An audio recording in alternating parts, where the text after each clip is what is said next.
Have you got one of these indestructible ties? It's custom made, and no matter how many times you cut it, it's always ready to go. Just see for yourself.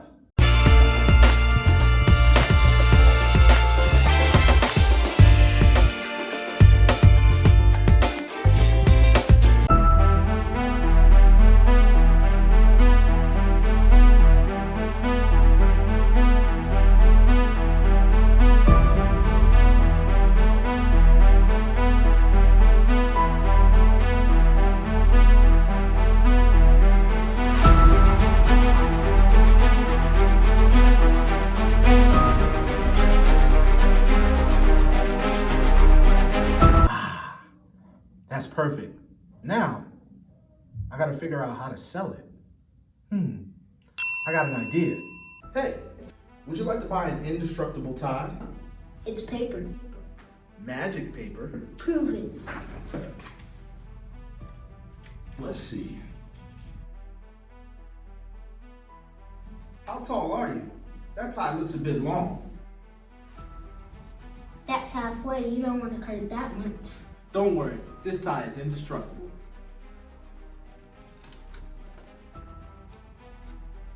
See? How do I know those aren't trick scissors? Here, you try.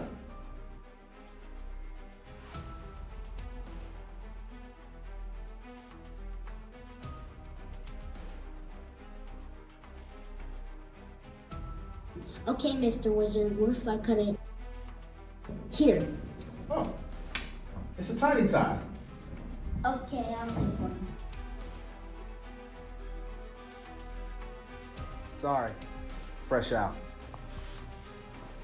What? Here's the explanation for the indestructible tie. You'll need a piece of paper, newspaper, magazine paper, any type of paper that you would like to use. You'll need scissors, a brush, a fine brush.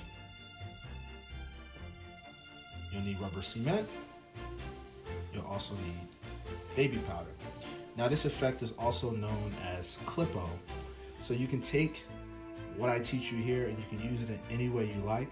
If you want to cut up a newspaper, editorial, or you come up with something that's a little bit more creative, feel free to use this method for any type of cut and restore effect. So what you want to do is you want to take your paper first. You'll need a pencil so that you can kind of trace out exactly what you want to cut. If you're cutting some type of weird shape, you definitely want to get a ruler just to make it simple on yourself.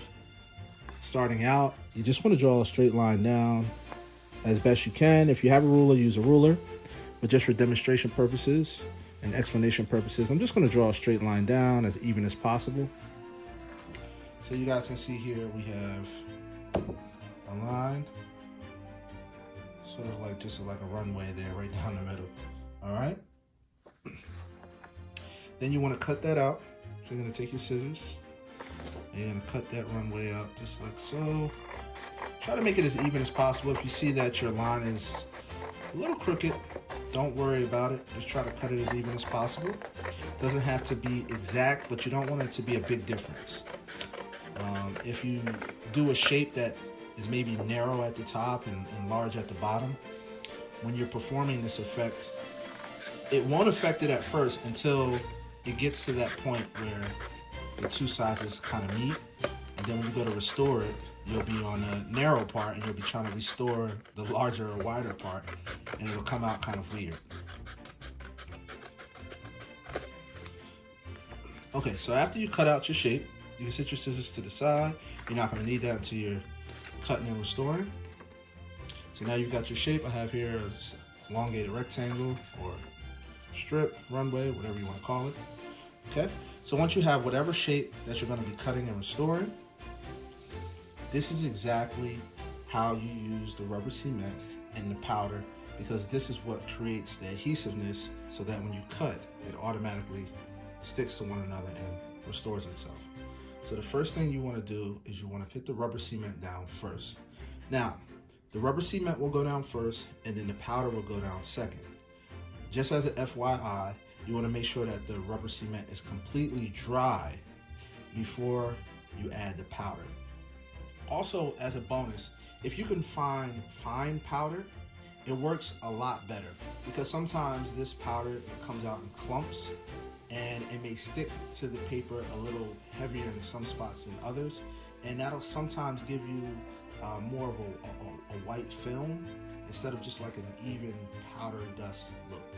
So if you get that sort of thick white film on it, sometimes it can start to peel if it's too much, or it can create a white spot on whatever piece of paper that you've cut. So let's run through this. First, we're going to add the rubber cement, and we'll probably speed this up so you guys aren't sitting here watching me put rubber cement on, but just for demonstration purposes.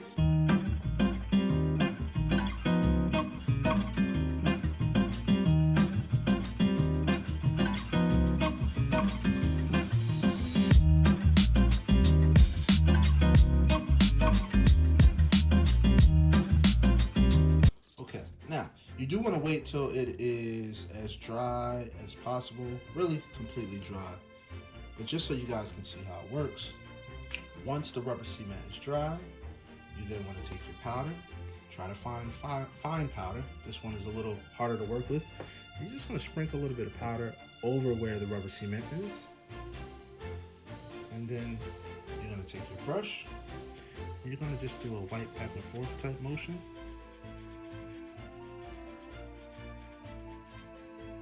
Just like that, so that you guys can see.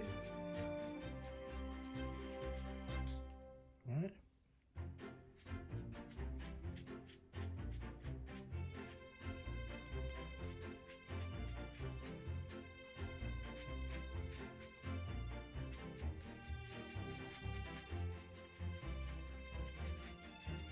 Now,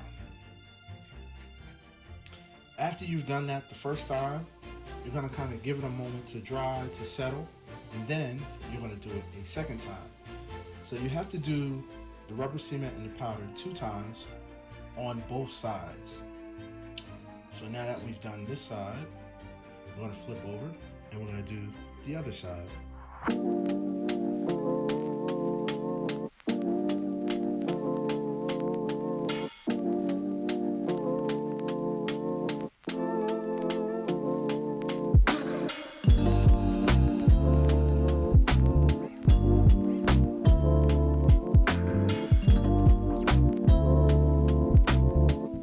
To save time for you guys, this is what will happen if you don't let the rubber cement dry.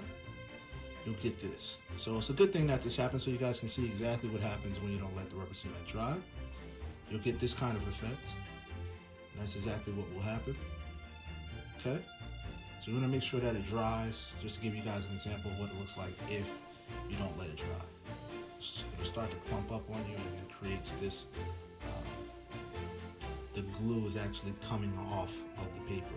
So if you ever get glue on your fingers and you rub them together and it kind of creates a little eraser type of residue, it does the same thing with the powder if you don't let the rubber cement dry. Okay? But now this will be your second time that you've done this side. So you did the rubber cement, then you did the powder, you flipped it over, you did the rubber cement and you did the powder, then you flipped it back over, and now this is your second coating on this side, rubber cement and then powder. So now we have to go back to the other side and do our last coating of rubber cement and powder.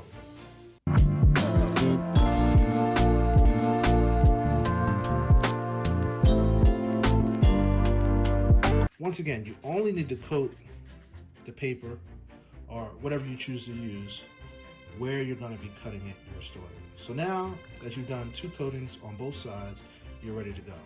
Now for this particular example and demonstration, I'm just going to cut right in the center. You'll be able to cut wherever you put the rubber cement and the powder, but just for this demonstration, I'm going to cut in the center. So now after you've coated both sides twice, rubber cement and powder, this is how you would perform the effect. You would then fold the paper in half, and you want to make sure when you fold it in half that the sides are lined up. So when you fold this paper in half, make sure that the sides are lined up, and then you're going to crease. You'll take your scissors and you'll cut right across the paper. So this is how the paper is folded together, and you're cutting right across just like this. Try to make the cut as straight as you can, and try to give it a quick snip. Okay? So it's a nice clean cut straight across. And then if you just squeeze the ends just a little bit and you open it, it re-adheres itself. So now this is creased there, but it's actually sticking together. So with the rubber cement, it sort of created a little adhesive, so no matter where you cut, it sticks to itself. Now some cool things that you can do with this is you don't have to bend it here. You can bend it to the side and cut it. Preferably, it'd be better to cut it on an angle than to bend it on an angle. So for instance, I'll do it a second time. If you bend this in half, let's say you want to get a funky shape. So you cut on an angle sort of like this. What you can do, you cut on an angle, you'll notice something really strange but cool at the same time. When you open it back up, it is now an L shape, but it's together. Okay? Now up close, you can obviously see where it adheres itself, but from a distance, it sort of looks like it just reattaches itself to one another. So now you have a completely different shape than what you started with, just from rubber cement and powder. You're able to do this again and again wherever you've put the rubber cement and powder. So I'll do it one more time. Nice clean cut. A straight cut is always the easiest. Also, it depends on what type of paper you're using. In this instance, I am using just a pink piece of construction paper, so it's very easy to see where the cut was made. But if you were using like an editorial that had words on it, the only way that they would be able to tell there was a cut is if the words are very specific. But if you have, you know, a news article that has a whole bunch of different words, it'll be hard for them to see where the cut is, so it'll just look like the cut was never made. Also, if you're using something that has a picture on it, that is sort of like a jumbled picture, not a specific picture like a face, and then people will notice, the mouth is shorter or the bottom lip's missing.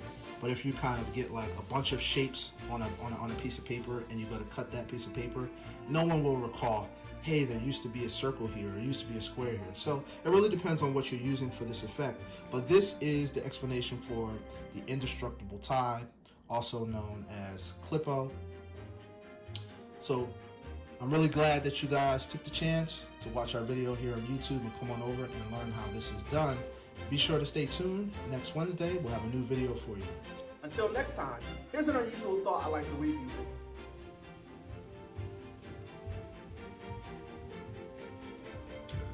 Fries aren't cooked in France, they're cooked in Greece. Yeah, that's an unusual thought. If you guys learned anything from this video, be sure to let me know by hitting the like and subscribe button. And don't forget to click the bell to get notifications every time I put up a new video to fool your friends.